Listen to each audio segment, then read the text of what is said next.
Vivo SIIMA 2017లో మనతో పాటు ఉన్నారు పరిచయం అక్కర్లేని ఒక స్టార్. ఫస్ట్ కదా వెళ్ళొచ్చేస్తాను సార్, గాన గంధర్వుడు 40,000 పాటలకి పైగా పాడిన విషయానికి రండి ప్లీజ్. ఒక స్థానం ఉంది సార్. ఎందుకు సార్ మంచి విషయాలు మాట్లాడుకోవాలి సార్. ఎన్నిసార్లు మాట్లాడుకున్నా తనివి తీరదు. కొత్త విషయాలు చెప్పండి ఏమన్నా please. Sir okay sir, starting with SIIMA సంవత్సరానికి పెద్దగా ఖండాలు దాటి వచ్చేస్తుంది. ఇంకా సెలబ్రేషన్స్ పెరిగిపోతున్నాయి. ఎలా అనిపిస్తుంది మీకు? నేను ఇది మొట్టమొదటిసారి ఇందులో పాల్గొనడం చాలా సంతోషంగా ఉంటుంది. ఎక్కడైనా వేరే దేశానికి వెళ్ళి మన భారతదేశంలో దక్షిణ భారతదేశానికి సంబంధించిన అన్ని భాషలకు సంబంధించిన సినిమా కళాకారులను గౌరవించుకోవడం అనేటటువంటిది చాలా సంతోషించదగ్గ విషయం. ఇందులో వేరే అభిప్రాయం ఏముంటుంది చెప్పండి. సార్ రీసెంట్గా సద్మానం భవతిలో మీరు ఒక పాట పాడారు. చాలామంది మది దోచుకుందని చెప్పొచ్చు. నిలువదే మది నిలువదే, ఒక్కసారి అలా వచ్చాడు సార్.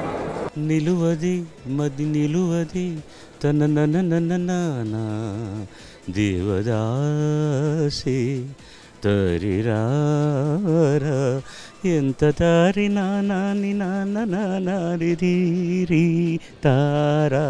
ఇప్పుడు నేను నిజంగా ఎవరికైనా మ్యూజిక్ నేర్చేసుకొని పాడేయాలని అనిపించేలా ఉంటుంది సార్ మీ వాయిస్. ఎంత పురాతనమైన వాడిని ఇప్పుడు అర్థమవుతుందో, మాటలు మర్చిపోయాను నేను.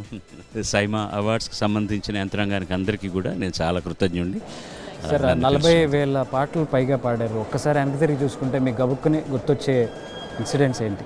ఇక్కడ సార్ కెరియర్లో వివో కెమెరా అండ్ మ్యూజిక్ కనిపిస్తుంది.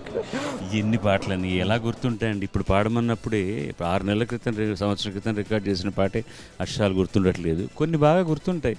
ఇన్నేళ్ళు నన్ను భరించిన సినిమా పరిశ్రమకి, నన్ను విని పెంచినటువంటి జనాలందరికీ కూడా కృతజ్ఞత తెలుపుకోవడం తప్పించి నేను చెప్పగలిగేది ఏమీ లేదు. నాకున్న చిన్న పరిజ్ఞానంతో 50 ఏళ్ళ పైన ప్రయాణం చేస్తున్నానంటే భగవంతుడు ఎందుకో నన్ను ఇలా పుట్టించారు. కెరీర్ని ఒక 100 మీటర్స్లో కొలుచుకుంటే మీరు ఎంతవరకు రీచ్ అయ్యారని మీరు అనుకుంటున్నారు?